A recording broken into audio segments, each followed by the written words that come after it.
A discussão em torno da proposta de emenda à Constituição que limita os gastos públicos tem gerado polêmica e a gente quer saber quais são as suas expectativas para a economia do Brasil para os próximos anos. Você acha que, por exemplo, a PEC 241 que a gente discute hoje aqui no jornal, ela tem condições de realmente ajudar o Brasil a sair da crise? Você participa respondendo pelo nosso WhatsApp, DDD 12, número 981352908. O número aparece aí na tela também para você, para facilitar. Tem participação já a Lilian Damasceno, ela é de Uberlândia, em Minas Gerais, escreve para a gente o seguinte: eu sou contra essa PEC.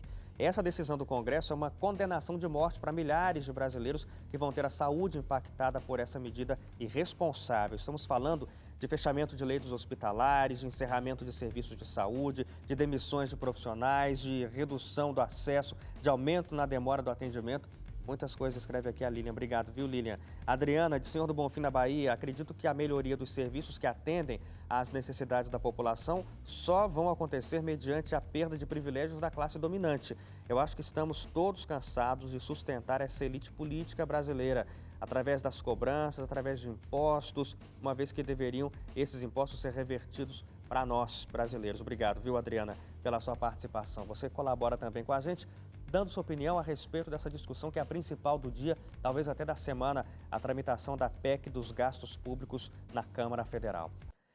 A discussão em torno da proposta de emenda à Constituição que limita os gastos públicos gera polêmica. A gente está abordando esse assunto aqui hoje com um pouco mais de espaço dentro do Jornal do Novo Tempo. A Câmara está reunida neste momento para tentar votar essa PEC. E a gente pergunta para você suas expectativas para a economia do Brasil para os próximos anos. Você acha, por exemplo, que essa PEC ela pode ajudar? Você participa com a gente pelo nosso WhatsApp, DDD 12, número 981352908. Aparece aí na sua tela o número 981352908 com o DDD 12. Deixa eu ver aqui, o Luciano, de Brusque, Santa Catarina. Eu acho que essa PEC ela precisa tratar os salários dos funcionários públicos de acordo com o setor privado. A disparidade é gigante, o que arromba os cofres públicos.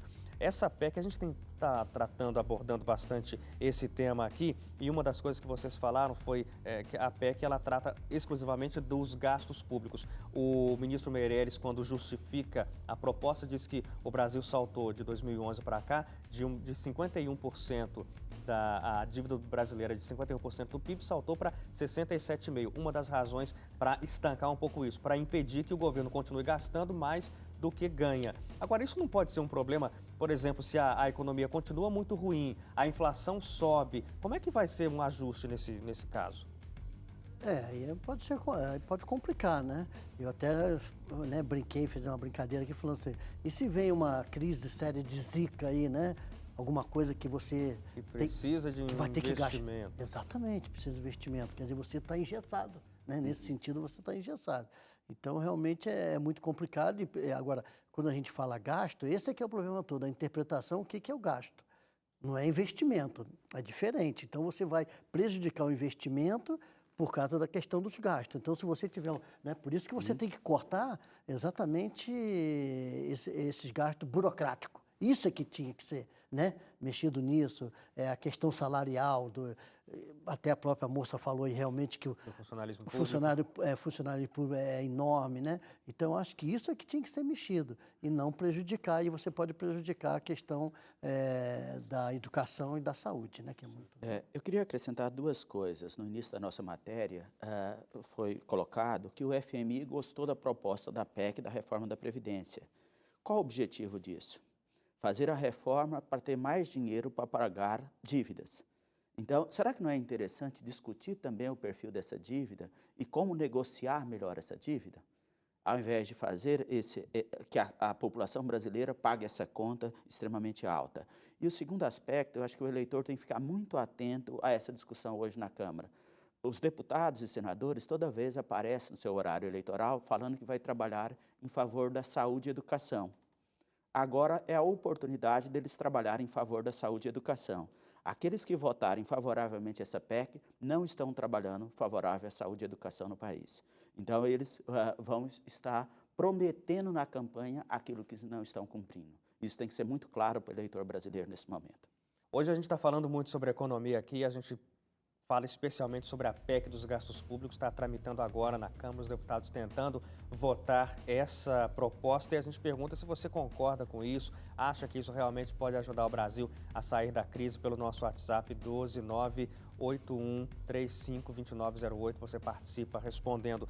A Minadab, do Distrito Federal, disse que é contra a PEC porque ela não vai resolver os problemas da gestão pública, aliás, os problemas do gasto público. Esses só com uma gestão eficiente e a extinção de privilégios no governo. Eduardo Souza, de São Caetano do Sul, em São Paulo, concorda com as mudanças desde que atinjam a todos. Deixa eu ver quem mais não se identificou. A PEC 241 é importante, mas deve manter o percentual já estabelecido para a saúde e educação, já que se trata de entidades da classe mais carente. Obrigado a você que tem colaborado com a gente. Está pegando os três poderes, é importante saber que está pegando todo mundo, né? É verdade. Inclusive, o motivo pelo qual a Procuradoria-Geral da República veio a público na sexta-feira para ser contra a PEC é porque diz que acaba afetando, inclusive, a condição da própria justiça, a independência dos poderes, né? Verdade. Agora, mas bem lembrado, é Poder Executivo, Legislativo e Judiciário. Defensoria Pública, pega tudo, Isso, né? acaba reduzindo, então, o impacto. Se a gente pensar nos números, o impacto vai ser realmente muito grande, não é? Porque não se vai poder aumentar gasto nenhum. Então, concurso público para poder contratar novos professores, por exemplo, ou qualquer outro funcionário público, vai ter que ser só dentro daquilo que for possível, apenas atualizando a inflação. Verdade. E isso acaba congelando demais todos os setores. Principalmente a saúde, né, Hélio? Porque nós estamos passando por uma transição demográfica, a população está envelhecendo muito rapidamente e sem outras opções que não seja o setor público. E a saúde é cada vez mais cara no Brasil. Então, isso impacta diretamente numa piora significativa na qualidade desse setor. Ou seja, ele está dizendo que pode precisar de mais dinheiro do que aquilo que vai ser... Isso, exatamente, estabelecido. Alocado para a saúde, né? A PEC, ela tem inicialmente uma previsão de duração de 20 anos e o texto dela diz que só no 10º ano é que o Congresso pode revisar isso. Esse tempo é um tempo saudável para se manter uma política como essa de congelamento de gastos? 10 sim, 20 anos acho muito, não, Trajano? 20 anos é bom, bastante minha opinião é contrário à PEC, a não ter a PEC fazendo. Agora, colocar isso 20 anos, pior ainda. Ou seja, na realidade, o cenário econômico pode mudar daqui a algum tempo. Por exemplo, por que aumentou as despesas com saúde e educação em momentos de crise? Porque as pessoas perderam o emprego também. Ou seja, toda vez que reduz a renda em um momento de crise, é o momento que as pessoas mais pobres precisam do Estado. Agora, em momento de crise, nós vamos tirar dinheiro da saúde e educação, e qual o resultado? Menos dinheiro do governo Isso, com exatamente. Os pobres, qual o resultado? Com as pessoas. Então, nós precisamos estabelecer outras prioridades no país que não seja essa. E aí é muito claro, tem uma discussão já encaminhada na Câmara da tributação sobre grandes fortunas. Se o objetivo do governo é melhorar a distribuição de renda, faça isso. Tenha coragem de fazer isso. Mas isso ninguém tem, né? Isso é muito difícil, né? Uma outra justificativa que consta do documento que Meirelles apresenta ao presidente Temer na formatação da medida, ele diz o seguinte, que a raiz do problema fiscal do governo federal está no crescimento acelerado da despesa pública primária. Ele mostra aqui a despesa que cresceu de 51% para 67% do PIB, diz é necessário estabilizar o crescimento da despesa primária. Essa medida tem realmente a condição de acabar com esse problema do aumento da despesa primária? O que a situação aborda é que sim, vai resolver o problema. Mas aí fica a oposição do outro lado dizendo, realmente, pode resolver o problema da despesa, mas também vai frear o próprio crescimento. E se aumentar essas despesas, acontecer de aumentar, vai sair de algum lugar. E de onde que vai sair?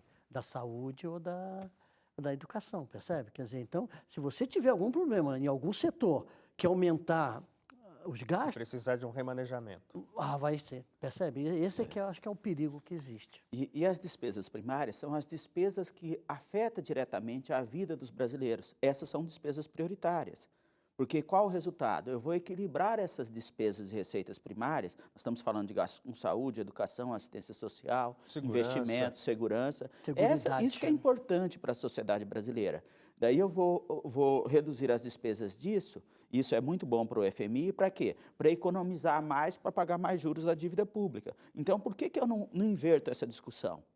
Eu faço a discussão de que é necessário reduzir taxa de juros nesse país, e aí vamos discutir essas outras questões Mas também. aí a briga é grande, hein? Mas precisamos, a briga para os mais pobres, mais fracos, é fácil. Agora, a briga para os mais poderosos é mais difícil, por isso nós precisamos fazer um enfrentamento. Esse é o e esse é o grande problema papel do nosso Brasil. aqui. É o grande Eu vejo problema. como um grande problema do Brasil.